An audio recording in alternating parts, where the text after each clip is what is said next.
It's the auspicious festival of Shia Ratri. And Sister Genti, could you explain to us what Shivratri actually is?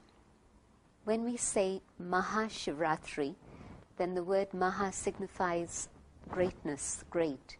And so out of all the festivals within the calendar, I would actually say that Shivratri, Shivratri, is the greatest, because this is the commemoration of God's incarnation into the world when it's the time of darkness. They describe the Ratri, the time of darkness, when God descends to actually bring about the day.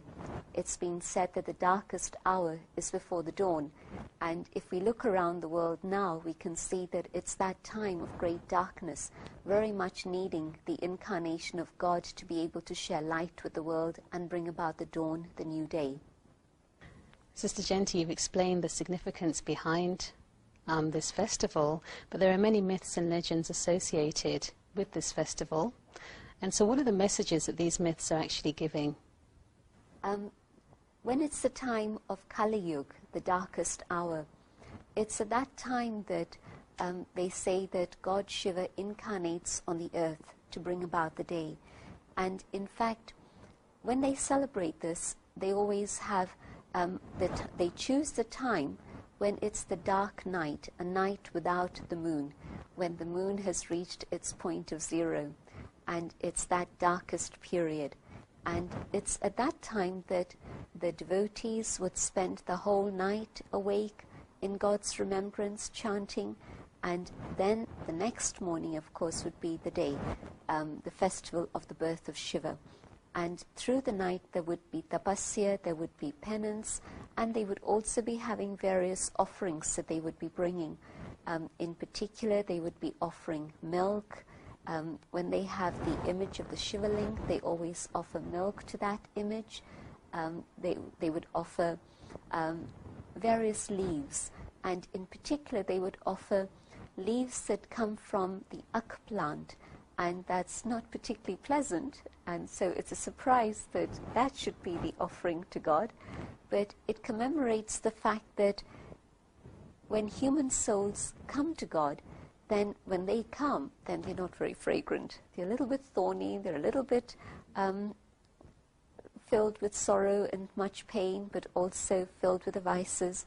And so when we offer ourselves to God, we're in that condition. And then it's God's love that's able to transform us. And so the devotees aren't usually aware of this, but this is the story that always is linked with Shivratri, the offering of the ak flowers and the offering of the milk, etc. One of the more spectacular myths is an event that is called the cosmic dance of Shiva. And so what does the myth say about the life, creation, the goals of life, and man's relationship with God? In fact, what they have done on the path of devotion is to say that God is the creator, the sustainer, and the destroyer, which is beautiful. And they have confused a little bit the whole subject of Shiva and Shankar together. And Shiva is the cosmic supreme being, the eternal being who is incorporeal, the being of light, who's then remembered in the form of the oval image, the Shivalingam. But Shankar is the image of tapasya, through whom evil is destroyed in the world. And they say that Shiva is the creator of Brahma, Vishnu, and Shankar. So Brahma, the one through whom knowledge is imparted, so that new creation brings about new life, the new day. It gives new birth to souls through the awakening of spirituality and through spiritual consciousness. Then through Vishnu, the sustainer, Vishnu is the image of male and female together. 4 arms, it must be symbolic, it can't be a physical reality. But it's the image of Lakshmi and Narayan representing male and female together. And these 4 arms work together with one head, one direction. And so the unity of thought within the harmonious family life, when it's based on purity, is that which sustains the world. And then Shankar, the image that's able to destroy all evil. Shankar is a form that's shown of the masculine image with the snakes around his neck, seated on a lion's skin. These are some of the images associated with that. And sometimes when they show the image of Shankar, they actually have a Shivaling in front of Shankar. And it's indicating that Shankar is in meditation, in contemplation of a being who is higher than himself. And so the incorporeal God, the father and mother of the whole of humanity, and then Shankar, through whom evil is destroyed in the world. They say that when the third eye of Shankar opened, everything was destroyed, but it actually represents the destruction of evil. And the conquest of evil is also symbolized by the snakes around his neck. Normally you would be afraid of snakes, and in this case, what's happened? He has conquered them. And seated on a lion's skin, again, the lion, the king of the jungle, representing matter, the animal world. And so the power of tapasya, intense meditation, the power of conquest of evil, all represented in this form. And through that also the power over the elements, the power over nature, the world around us. And so, although Shiva and Shankar have been put together, yet in fact Shiva is the supreme, and Shankar has a very specific role to play. And think about how when we talk about Shia Ratri, we never say Shankar Ratri, we always say Shiv Ratri. And so obviously there is a difference. Or when we're talking about the Shiv Shaktis, again, the ones who are able to take God's power and have that Shakti in their life. So the Shakti, again, it's always associated with Shiva, not with Shankar. And when we speak about the Shiva Lingam, the oval image, again, it's representing God, but it's Shiva Lingam, not Shankar Lingam. So there's enough differences for us to see that, in fact, although we've put them together, they are actually two quite distinct entities, two distinct personalities. And so I think that's been part of the myth and legend. Of course, Shiva and Shankar being confused together has given rise to many other confusions about that. But if we would take it very simply, Shiva, the creator, through Brahma, the creation of a new world, through knowledge, through wisdom, through truth, through Vishnu, the sustenance of the new world, through the power of goodness, the power of purity, and through Shankar, the destruction of evil, the destruction of negativity in the world. You've spoken about Shiva and Shankar, but just focusing on the image of Shiva. And so the image of Shiva, or God, in the form of Nataraja is filled with many metaphysical allusions. And so could you comment on some of these? It's interesting because we were talking about Shiva and Shankar together, and I mentioned how with the opening of the third eye, evil is destroyed in the world. Apart from just the abstract form of evil being destroyed in the world, within the tradition in India, we would accept that time is cyclical and not linear. And so when we think about cyclical time, we're thinking about how from Satyug to Treta to Dwapar to Kali Yuga, which means from the Golden Age to the Silver Age to the Copper Age to the Iron Age, and from the Iron Age we move into the Golden Age again. And so time is eternal, and time moves in the cyclical pattern. However, there's a very interesting period between the end of the Iron Age and the beginning of the Golden Age, and that's described as the Diamond Age, and that's the period of confluence. And in fact, the period of time that the figure of Nataraja refers to applies to that period of the confluence. Because what happens during the confluence period is that when God incarnates on earth at the time of darkness to actually destroy evil, to finish darkness and bring about the day, there are three things through which evil is destroyed, through which Kali Yuga ends, and then Satyug, the Golden Age, is able to begin. And those three things are natural calamities and civil war, and war on a huge scale across the world. And you can see how all the things that are happening in the world today at the present time indicate that we are very much in that phase. And Nataraja symbolizes the upheaval of all the elements all together. When Kali Yuga comes to an end, yes, human energies have been reaching their point of aggression and degradation and the extreme limits of corruption. And so, yes, we have civil war and all other types of war also. But the influence of the impure soul, Tamopradhan soul, on impure matter, Tamopradhan matter, has been of such exploitation and aggression that the whole system of nature has been thrown out of balance. And so now, at the point when Kali Yuga comes to its end, the Iron Age comes to its end, all the nature, all the elements of nature come into a state of total upheaval. And the dance of Nataraja symbolizes the state of upheaval.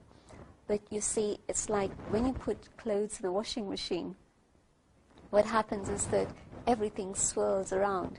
But within the spinning of the clothes, within the swirling of the clothes with the water and the detergent and everything else, what finally happens is that you actually get clean clothes, hopefully. And the same thing is happening as all the elements spin around and the whole of nature gets into a state of upheaval, because the system of nature has been put into a state of disruption and chaos totally through human influence and intervention and aggression, but also through God's love, God's peace, God's purity. Although things move into upheaval, things then begin to calm down, and what comes out of that entire state is a new world. A world that has been cleansed, a world that has been purified, so that then the golden age, Satyug, can begin once more. And so the whole dance, the cosmic dance of Shiva, symbolized by Nataraja, is expressing this idea that from the end of the Iron Age through into the Golden Age, that period of the Diamond Age of confluence is one of great turbulence, great chaos and upheaval. And everything spins around, but beyond that then everything settled down in its state of perfect purity once again.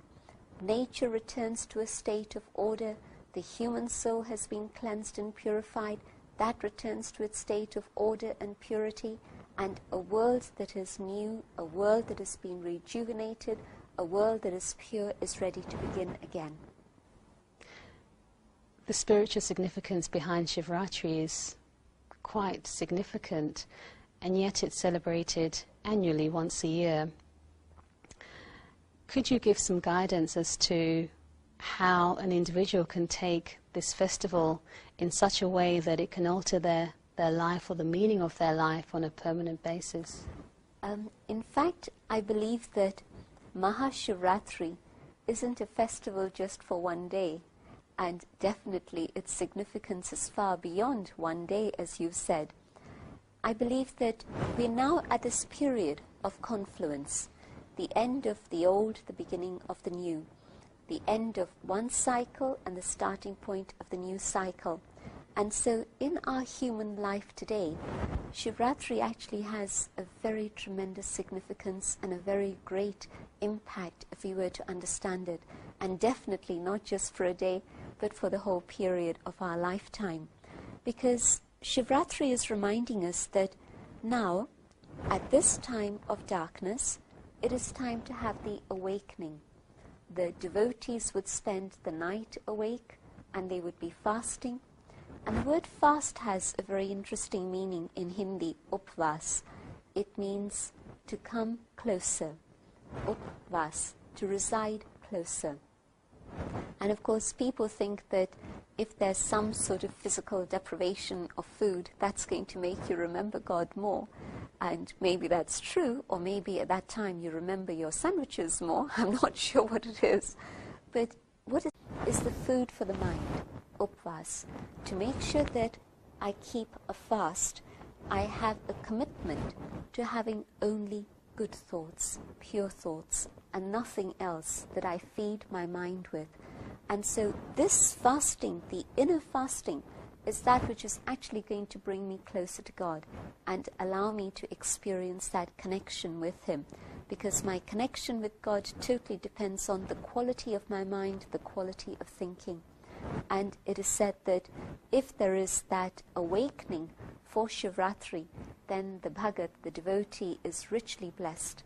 And so it's reminding me that if in this period of darkness I allow the soul to awaken, to recognize God, to be able to have that inner fasting through which I experience the relationship with the divine, then this relationship is that which brings me all treasures and all benefits. You see, one of the things that's happened is that we've taken it as a myth or a legend that God can incarnate on earth, whereas I actually believe that there comes a time when things are beyond human capacity. It's only God's intervention that can actually make a difference. And I think that we've reached the end of our line at this point. If I look around the world today, then I see that there's a huge amount of suffering, more so than even, say, 50 years ago. If you talk to people at the United Nations, they will tell you that although the United Nations is working for peace in the world, working for a better world, yet all the different departments, whether they're connected with the environment or children at risk or population or the whole situation of disarmament or women and health, any of these issues, people who head up these departments would agree that things today are worse than they were 50 years ago. And that's even though we have more technology, more expertise in terms of information, we have more resources, we have more people, more staff working on all these things, but the problems haven't gone away, they have multiplied. And this is because it's actually not an external problem. The world has enough resources on all levels. But the problem is the state of the human being, the condition of the human soul. And that's come into that state of sleepiness, which is Kali Yuga, Tamopradhan, the influence of ignorance over the soul, the dark night of the soul. And so recognizing that this is a time for God's intervention and experiencing that inner connection with God is such that if I do this, then definitely I'm able to have all gifts from the divine and prepare myself for the day, but also I'm able to be an instrument to share these gifts with others so that others can also take benefit from them. Shiva is the one who's remembered as the benefactor, the supreme. The word Shiva itself has three meanings: the benefactor, the seed, the point. And I believe that Shia Ratri, being the great festival that it is, actually has a significance for every moment of our life, not just one day, and definitely not just for one night. But the significance is that I should be able to connect with the Lord, connect with God, the benefactor, and experience from God, from the ocean of love, the ocean of peace, the ocean of purity, the ocean of happiness, all that God has within Himself, herself, so that I'm able to receive all those treasures. And my hope is that if people begin to think a little bit about what Shia Ratri really means, they will recognize that truly this is a time when it's important to connect with God, to awaken from darkness, from ignorance, and be able to experience all the gifts that God wants us to have.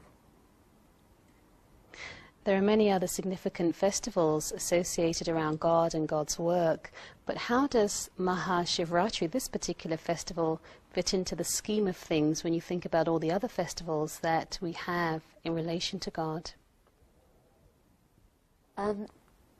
At the start of the year, you have Shia Ratri coming along in February or so, and then immediately after this, a couple of weeks later, you have the festival of Holi, and there's a very deep connection between the two.